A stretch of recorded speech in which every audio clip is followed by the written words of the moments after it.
सज्जनपुर गांव अपनी सख्त कानून व्यवस्था और कड़े नियमों के लिए जाना जाता था। यहाँ का जेल एक विशाल किले में था, जिसमें शहर के सबसे खतरनाक अपराधी बंद थे।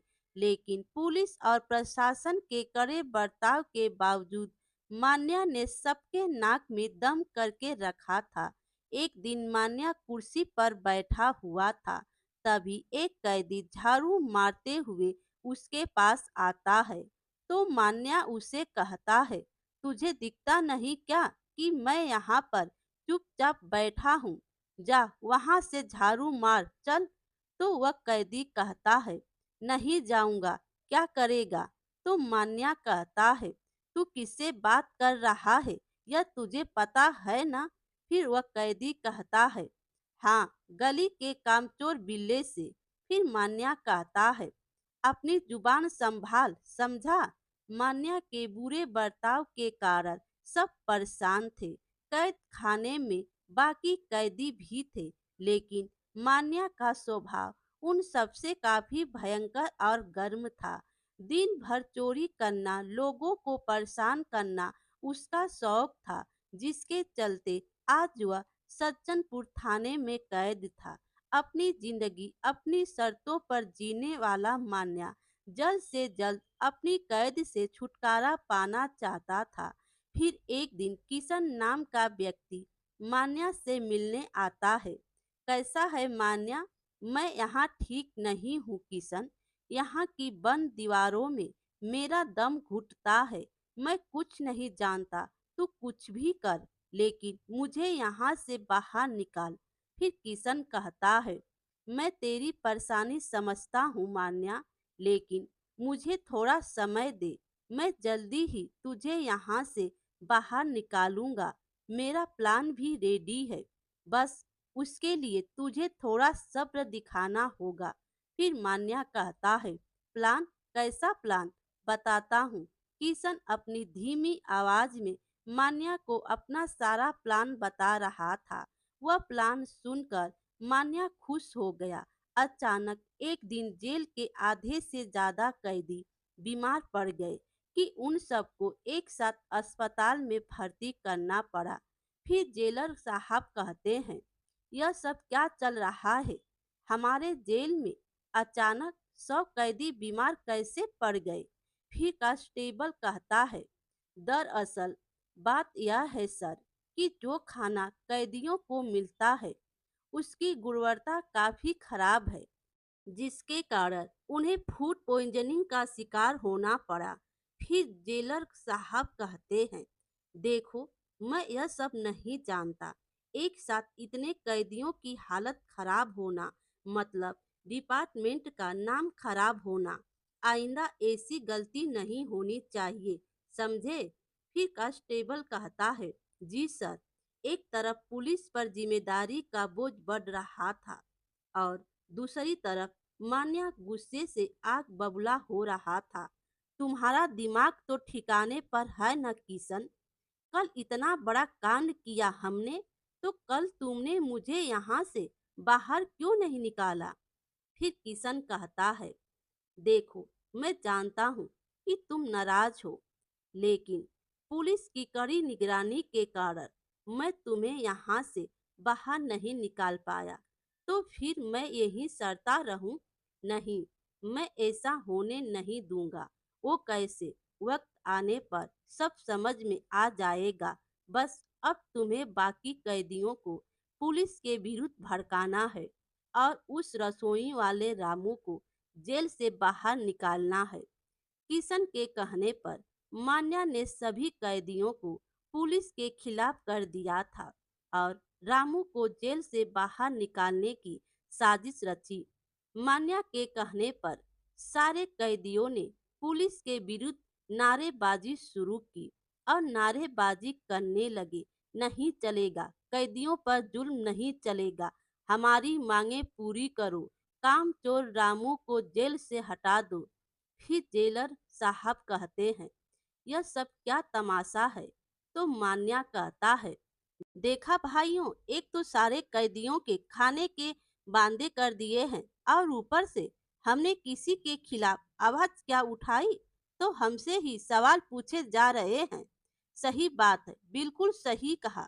फिर जेलर साहब कहते हैं, देखो, हमने तुम्हारी बातों पर गौर किया है और जल्द ही रामू को निकालकर किसी नए रसोई वाले को तुम लोगों के लिए नियुक्त किया जाएगा। पुलिस ने जैसा वादा किया था, वैसे जेल में नए रसोई वाले की नियुक्ति हुई। वह रसोई वाला कोई और नहीं बल्कि किशन था। किशन को देखकर मान्या चौंक गया। आखिर किशन रसोई वाले के रूप में जेल में क्या कर रहा था? लेकिन अफसोस, मान्या सबके सामने उससे कुछ पूछ नहीं सकता था। मान्या अब सिर्फ किशन से बात करने का मौका ढूंढ रहा था, जो कि उसे मिल चुका था। तू यहाँ क्या कर रहा है और आखिर करना क्या चाहता है? मान्या का उतावलापन देखकर किशन ने चुपचाप उसे अपना प्लान बताया। वह सुनकर मान्या ने चैन की सांस ली। अब मान्या सातवीं आसमान पर था। उसे यकीन हो चुका था कि वह अब इस कैद से सच में जल्द ही छूटने वाला है। लेकिन वह कहते हैं ना कि बिल्ली भले आंखें बंद करके दूध क्यों ना पिए, पूरी दुनिया की नजर उस पर ही टिकी होती है। किशन के आने से जेल का वातावरण फिर से एक बार पहले जैसा हो चुका था। उसका ध्यान कैदियों के खाने पीने पर अच्छी तरह से था। लेकिन एक दिन अचानक किशन कहता है, सुनो सुनो, आप सबके लिए मेरी तरफ से एक बहुत ही महत्वपूर्ण घोषणा की जाने वाली है।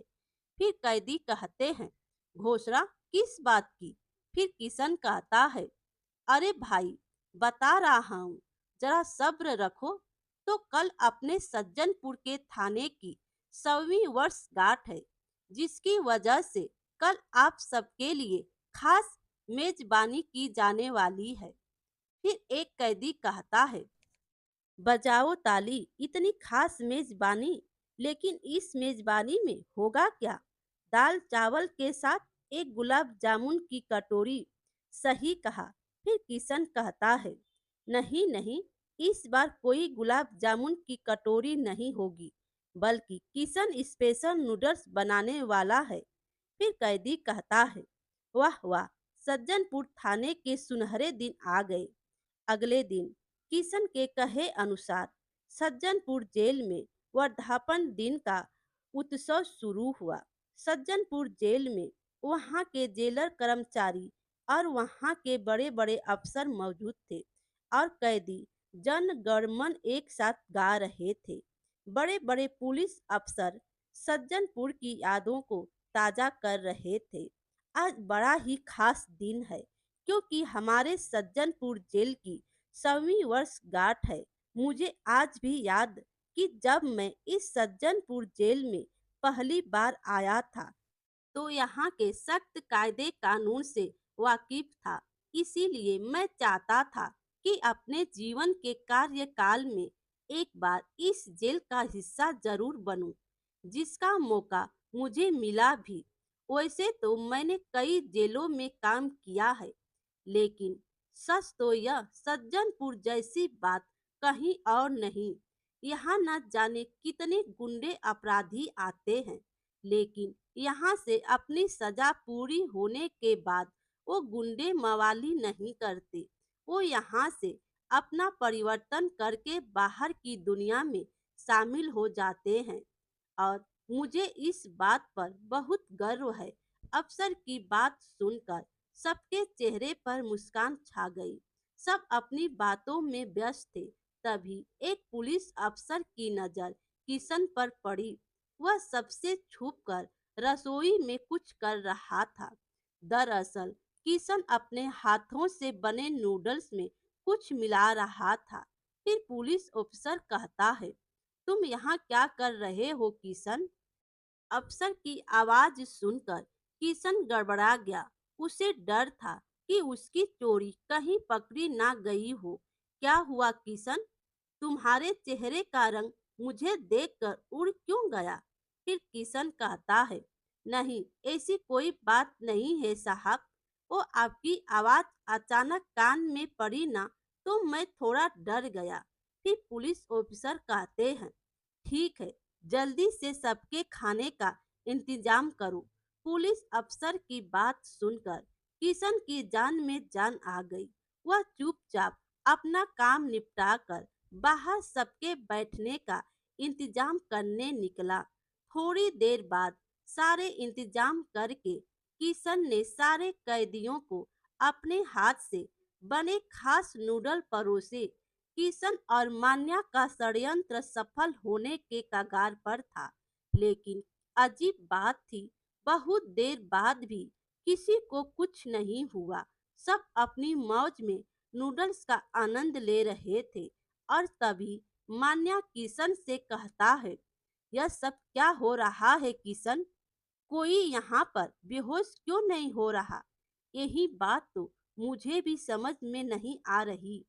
तभी अचानक कुछ पुलिस हवलदार ने मान्या और किशन को गिरफ्तार कर लिया। उन्हें थाने ले गए और जब मान्या किशन वहां पहुंचे तो उन्हें आश्चर्य का धक्का लगा। आखिर हमें यहाँ क्यों लाया गया है?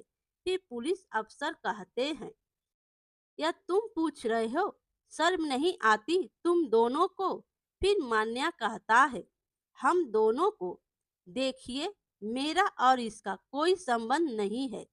खामोखा मुझे इसमें मत घसीटिए। फिर पुलिस अफसर कहते हैं, तुझे क्या लगा तेरे इस जेल से भागने का प्लान हमें पता नहीं चलेगा? पुलिस के मुंह से जेल की भागने की बात सुनकर मान्या और किशन के पसीने छूटने लगे। उन्हें समझ नहीं आ रहा था कि आखिर पुलिस तक यह बात पहुंची कैसे। फिर मान्या कहता है, भागने का प्लान? फिर पुलिस अफसर कहते हैं, हाँ, भागने का। तुझे क्या लगा रामू के बनाए खाने में किसने मिलावट की थी यह हमें पता नहीं चलेगा?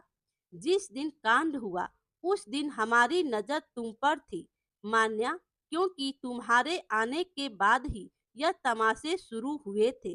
तुम पर तो हमारी नजर थी ही, लेकिन उसके बाद हमें बस यह पता करना था कि आखिर तुम्हारी मदद कर कौन रहा था। और फिर हुई इसकी एंट्री किशन की। फिर किशन कहता है, क्या मेरी? या आप क्या बोल रहे हैं साहब? मेरा इन सब में कोई हाथ नहीं है, मुझे छोड़ दीजिए। फिर पुलिस अफसर कहते हैं, तुझे छोड़ दूं? शर्म नहीं आती ऐसा बोलते हुए? तुझे क्या लगा तूने नूडल्स में कुछ मिलाया है? मुझे समझ नहीं आएगा। तुम पर तो आए दिन मेरी नजर थी।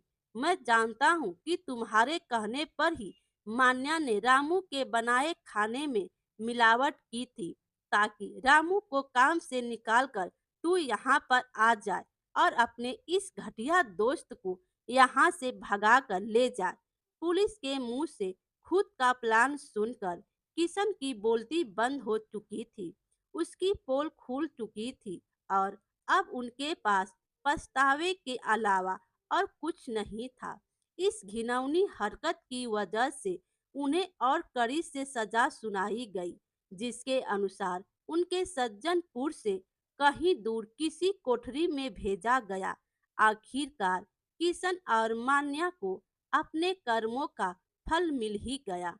मेरे प्यारे दोस्तों, कहानी अच्छी लगी हो तो लाइक कीजिए और अपने दोस्तों में भी शेयर कीजिए। और चैनल पर नए हो तो चैनल को सब्सक्राइब कीजिए। Thank you.